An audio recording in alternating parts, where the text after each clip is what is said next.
এটা যে খেতে এত মজা, বাচ্চাদের যদি বানিয়ে দেন ঘরে বসে, তাহলে তো বাচ্চারা অনায়াসে এটা ভালো করে খেতে পারবে। চলুন আজকে আপনাদের সাথে আমি শেয়ার করি কাঁচা আমের ক্যান্ডি রেসিপি। হ্যালো এভরিওয়ান, আসসালামু আলাইকুম। আশা করছি আপনারা সবাই ভালো আছেন। এই তো আম ছুলাতে বসিয়ে দিলাম, আম ছুলছে। আমটা ভালো করে ছিলা হয়ে আসলে এটাকে ভালো করে ধুয়ে নিতে হবে। আর ভিডিওটা শুরু করার আগে যারা যারা আমার চ্যানেলটা দেখছেন অবশ্যই লাইক কমেন্ট শেয়ার করবেন। আর যারা যারা আমার নতুন দেখছেন ভিডিও তারা অবশ্যই লাইক কমেন্ট শেয়ার করবেন আর আমার চ্যানেলটা সাবস্ক্রাইব করে দিবেন। তাহলে চলুন আমার ভিডিওটা শুরু করা যাক। আশা করছি আপনাদের ভালো লাগবে আমার এই আচারের ক্যান্ডি রেসিপিটা।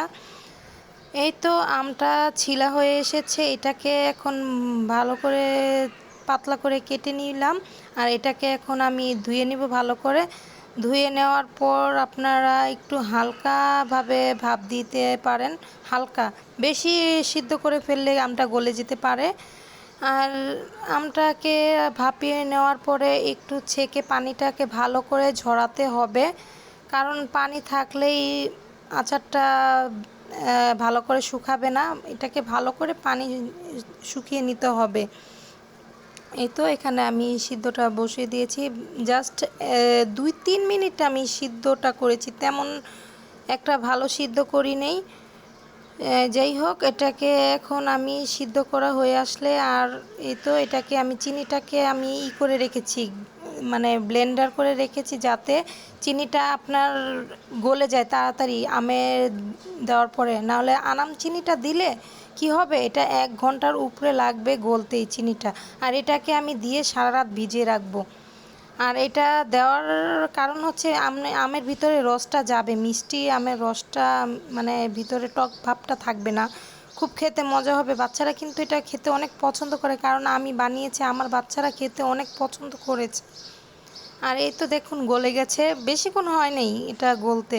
আর এই তো আমি এটাকে এখন ছেঁকে রেখে দিব পরের দিনে। এটা সারা রাত ভিজানো ছিল, এটাকে এখন আমি এই জালিটার মধ্যে ছড়িয়ে দিচ্ছি। আর রোদে আমি 2 দিন শুকিয়েছি। শুকানোর পর ভালো করে শুকালে, এত বেশি শুকাতে হবে না, হালকা একটু নরম নরম ভাব থাকলেই হবে। এই তো এরকম শুকিয়েছে। এই যে এইটাকে এখন আমি কোট করে নিচ্ছি, চিনিটা যেটা ব্লেন্ডার করে রেখেছিলাম এটাকে আমি কোট করে নিলাম। আর খেতে খুব যে কী যে মজা, আপনারা যদি এই রেসিপিটা এইভাবে আমার মতন ফলো করে যদি বানান, তাহলে টেস্টটা অনেকটা স্বাদ পাবেন, অনেক ভালো একটা স্বাদ। এই তো আমার আচার রেসিপি, মানে ক্যান্ডি, কাঁচা আমের ক্যান্ডি রেসিপি তৈরি হয়ে গেল। দেখুন কত সুন্দর হয়েছে, আর খেতে তো খুবই মজা হয়েছে।